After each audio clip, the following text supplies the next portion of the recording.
What is going on, guys? Welcome to your 24th CSS tutorial, and this tutorial is probably going to be a pretty quick one because I want to go over two quick properties of CSS, and that's the width and the height. And actually, I want to talk to you guys about a couple more things I just remembered. So let's go ahead and get started. The first thing we need is, of course, something on our website. So let's go ahead and let's add a heading 4. We never work with heading 4s, and it's a good heading, it's a fourth one. Deserves some respect. So what's popping into my head? What am I going to type? My name's Forrest Gump. Close enough. A couple typos, but hey, who's counting?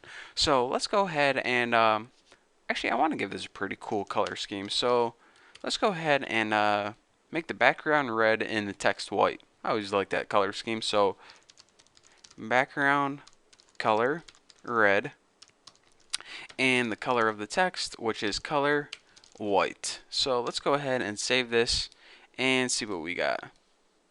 My name's Forrest Gump. Now, we can see a couple things are happening automatically right now. By default, our browser sets the height of the element equal to the height of the text, which it should, but it also sets the width of the element equal to the width of the website. So check this out. Whenever we resize our website, our element size changes. So maybe this is what you're going for, but maybe it's not. So depending on the size of the website, we really don't know how big that element's going to be. And whenever I create websites, I usually want to specify the width of things. So in order to change that up, or maybe you like it like this, okay, then leave it. But if you don't, and they're going to come across a lot of times where you don't, you're going to want to set the width and the height explicitly. So first of all, let's go ahead and change the width of that so it's not just default the entire length of the website, because when you're making a background for a header or something like that, it looks kind of weird to have all that extra space. So in order to do that, you need to type in the property width and go ahead and set this something like, let me see, let me go 350 will probably fit nicely, 350 pixels.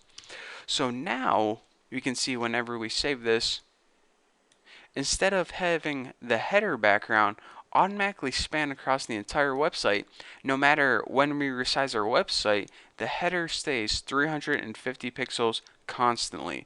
So it's like easier to manage, and it's easier when you're designing a website when you know what's going to happen rather than just letting your browser take care of it. So anyways, people adjust the width a lot more than they adjust the height, but there may come across a time, or you may come across a time where you want to adjust the height to like 100 pixels or something.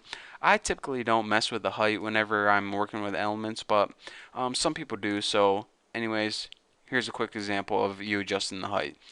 It looks pretty dumb right now, and in general you don't want to mess with it, but now you guys know what the height does. So that is what I want to talk to you guys in this tutorial, width and height. And now that I have some extra time, I guess I might as well show you guys this. A couple tutorials ago where I talked to you guys about border, and it was like border width and border style and border color, and it was 3 lines all for the border, and it kind of, that's way too many lines just for one property. So if you want a consistent border across the entire thing, here's a nice little shorthand that you can do.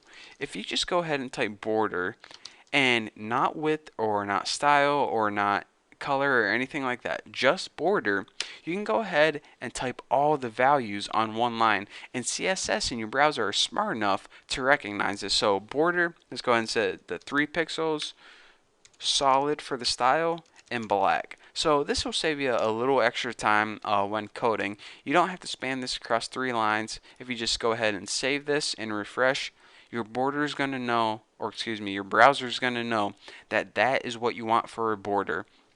And actually, this is whenever you have something like top, left, right, and bottom, there is probably a shorthand technique that you can use for that. Or when you have like border style, border color, or different properties for the same element, there's usually a shorthand where you can skip a step or a shortcut with that as well. So even though I'm not going to teach you all the little shortcuts, whenever you think, there's probably a shortcut for this. Well, there probably is. So if you want to look them up, it might save you some time. But anyways, I just want to throw that out there, let you guys know that there are shortcuts out there for doing things. I just don't have time in my tutorials to walk you through every one, or I'll be here for like the next 80 years teaching you guys all little shortcuts. So anyways, thank you guys for watching this tutorial.